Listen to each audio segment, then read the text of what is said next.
Memang saya dengar tantangan di Kota Batu ini kan satu angka kemiskinan masih sangat tinggi ya.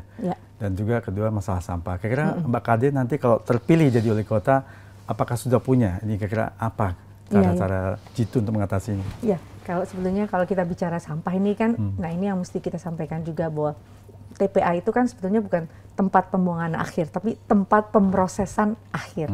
Jadi memang menurut data statistik bahwa 98% masyarakat Indonesia masih belum memilah sampahnya dengan baik. Ya. Dengan baik. Nah itu ada beberapa faktor itu Pak, antara lain ya fasilitasnya mungkin, terus lalu kedua edukasinya juga, dan ketiga belum punya kesadaran untuk memilah sampahnya.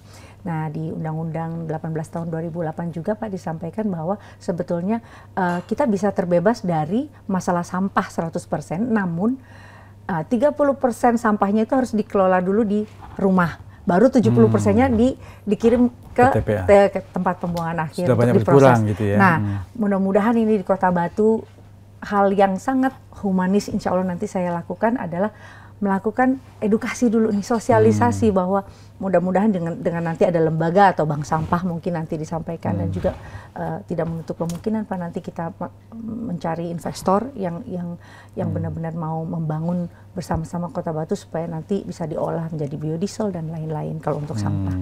Nah, kalau untuk angka kemiskinan ini memang saya belum terlalu detail untuk mencatat, hanya ya semoga nanti dengan banyaknya pembangunan tentu akan bisa menyerap tenaga kerja, dan satu sektor yang luar biasa di Kota Batu adalah potensi wisatanya. Wisata, betul. Jadi wisatanya di Batu itu ada wisata nature-nya ada ya Pak, karena langsung ke alam. Ya.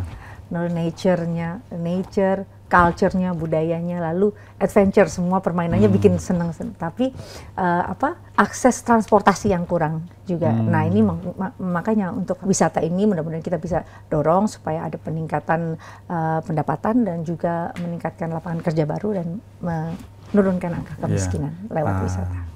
Di luar itu ada lagi satu masalah PKL nih, angkanya juga tinggi. Iya, gimana cara ngatasinya? Betul, ini kan harus ditertibkan. Masalah ditertibkan ini sudah mau ya mungkin nggak bisa harus pendekatan yang santun gitu ya, namanya orang udah nyaman misalkan berjualan di satu lokasi terus kita pindahkan. Nah ini kan kita mesti melihat juga bagaimana kemampuan para pedagang kita. Nah kita harus mungkin cari relokasi tempat yang lebih dekat dengan mereka. Lalu tentang kedisiplinannya mereka juga untuk bisa bersama-sama untuk ikut sering sosialisasi. Kayak misalkan saya tuh dengan kemitraan saya ada namanya tenaga kerja mandiri. Itu Pak ada setahunnya ada 100 kelompok, itu masing-masing dapat 5 juta Pak. Bisa bikin bisnis laundry, bisa bikin bisnis keripik tempe yang banyak kan bakso, terus nasi goreng, apel dibuat keripik. Nah, tapi gimana caranya mendisiplinkan mereka supaya mereka nggak bikin usaha-usaha fiktif Pak. Biasanya bisa dapat 5 juta tertutup gitu loh. Karena begitu dapat dipakai buat lain-lain. Iya, lain-lain. Nah, kepinginannya nih mudah-mudahan tenaga kerja mandiri yang sudah saya rawat di 5 tahun ini nih benar-benar bisa sejahtera. Nanti tinggal insya Allah saya lanjutkan. Berarti pengawasannya itu nanti harus diperketat ya. Pak Edi juga invest sana ya. Siap. Tembak langsung masuk. Iya, Kota Malang yang ke Batu yang adem gitu. Saya pernah ke Tretes itu masuk buat Batu. Iya. Tretes masuk Batu. Saya pernah ke situ. Iya, senang. Iya. Nah, ini tentang pengalaman Mbak Kade di Komisi 9 kemarin. Komisi 9, ya. Apa yang bisa mungkin dielaborasi kalau nanti untuk Kota Batu ini, kalau terpilih sebagai wali kota? Iya. Insya Allah yang jelas tidak saja pengalaman tapi juga aset pertemanan Pak. Ya, karena saya ini alhamdulillahnya walaupun saya punya senior hebat di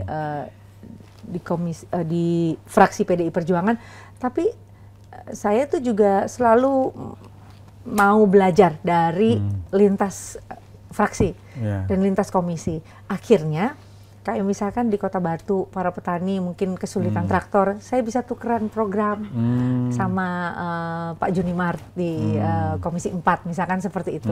Tapi lewat mekanisme yang baik ya Pak, yang nggak pernah miring-miring, nggak pernah melenceng. Dan alhamdulillah, misalkan ada teman di Brebes, di Komisi 7 kan energi. Jadi kemarin tukeran program, saya berikan banyak program-program tentang BPJS, kesehatan, dan juga gerakan masyarakat hidup sehat. Mereka mengirimkan 100 pemasangan listrik untuk desa-desa di Kota Batu. Jadi insya Allah itu akan terus dengan kekerabatan itu, insya Allah bisa, mereka juga akan senang ya Pak, untuk saling tetap di maintain kerjasamanya gitu. Dan nggak tahu ya, mungkin saya nggak punya modal apa-apa. Kadang saya rasa bahwa berbuat baik itu sangat murah dan mudah. Jadi saya pikir berbuat baiklah, pokoknya positif aja. Berbuat baik nanti akan ada kemudahan betul, jalan betul. dari dan sikap mental Pak, sikap mental, attitude buat saya itu 80%. Kalau kita semuanya udah punya sikap mental yang baik, yang lain akan mengikuti. Nah, ini Mbak Kade pernah juga ada wali kota Batu yang dari perempuan, yaitu Ibu Dewanti Rumpoko. Nah, menurut Mbak Yanti ini gimana peran para perempuan pemimpin daerah? Karena kan masih banyak stigma nih. Orang nganggap, wah itu kalau pemimpin daerah itu harusnya laki-laki. Nah, gimana Mbak Yanti tanggapannya? Iya, memang budaya patriarki masih sangat ada, hanya stigma itu yang harus dikeluarkan dari, dengan bukti-bukti ya, nyata. dengan bukti-bukti gitu ya. Walaupun saya pun pribadi Pak, saya malu kalau misalkan saya punya karir di luar tapi domestik saya nggak beres. Ibaratnya saya bisa dibom nanti dari Timor Leste. Iya kan? Apalagi kita perempuan, jadi saya selalu bilang, sampaikan ke ibu-ibu yang di desa apa segala macam, ibu-ibu jangan pernah sedih.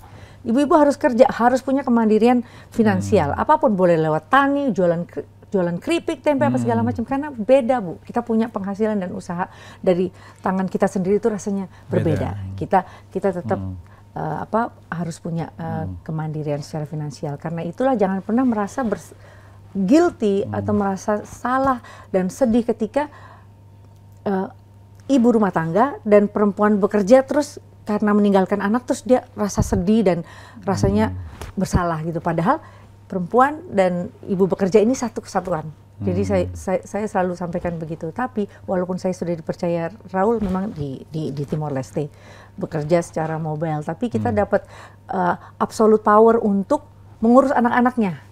Ya kalau anak saya rambut yang keriting itu Pak, nomor ketiga yang Amora.